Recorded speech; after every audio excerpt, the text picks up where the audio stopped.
شروع کوم په نامه د لا یزال شینشاه د چا په یو کون کې چې د کل کائنات د کېدو اختیار دی.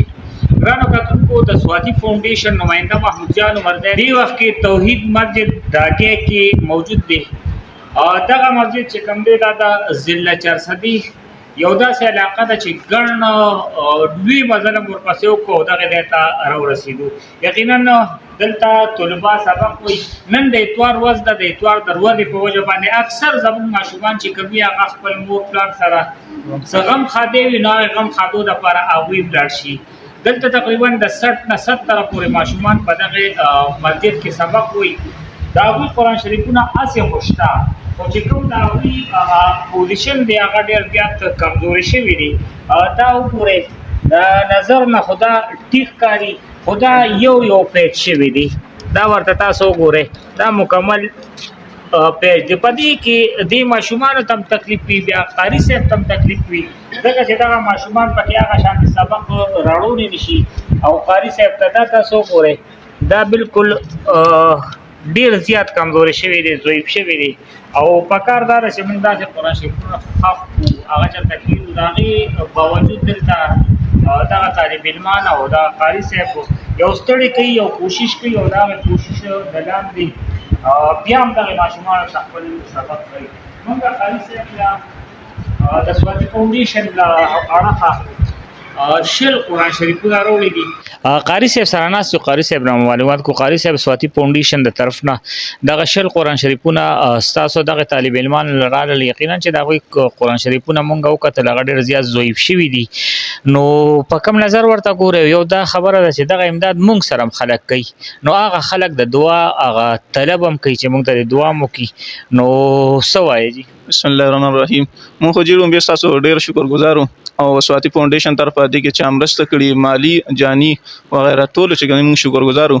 او دا خو یقینا چې ډېر د ثواب کار دی او بلکې دا صدقه جاریه ده، ځکه دا دنیا کې موږ ته الله دغې وضع کې او په آخرت کې هم ورکوي. دې قرآن مجید کې څوک تلاوت کې دا کم ماشومان کوي دوی دا سبق پکې یاد کړي پوره د ټول ستاسو دا وایي چې چا دې کې تعاون کړی دا ټول په دې کې پوره یې سره. او بل لار چې دا قرآن مجید دلته ضعیف هم دي، لکه سرې خو ضعیف دي، شترې خو ضعیف دي.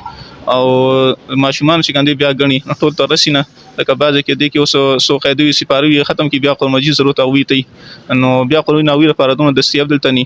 نو دا خو ډېر ستاسو یو غټ کار وکړو او عظیم کار تاسو وکړو او الله تاسو چې کوم دی د عظیم اجر درکړي او د دې ټول سواد الله ستاسو مردګانو د هغوی مردګان ټول رسول کړي او د دنیا او آخرت چې کوم دی ټول کامیاب تاسو ته کامیابي الله تاسو نصیب کړي.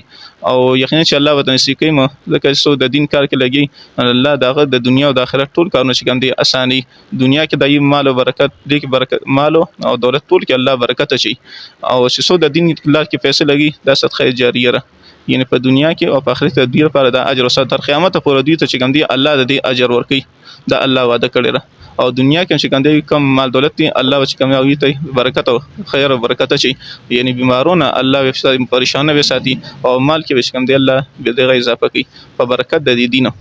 او زه ستاسو بیا یو ځل بیا شکریا ادا کوم او سواتي فاونډیشن طرفه چې تاسو دلته راغلي او دلته مرسته مو کړې د ماشومانو لپاره قرآن مجید نه راوړی، نو دا ستاسو ګندې ډېر شکرګزار او تاسو په دعاګو د ماشومانو تاسو دعاګانې کوي چې الله تاسو دې کې اجر درکړي دنیا کې مخت کې او الله تاسو کوم دی نو دا راتل ته په خپل درګاه قبول او منظور کړي.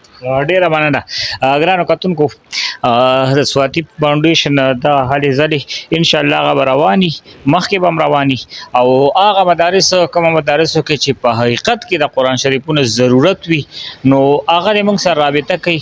انشاءالله سواتي فاونډیشن په ټول پاکستان کې د سوونو مدارس قرآن شریفونه تقسیم کړي دي او دغه عمل به همدغه شانتې جاري وي.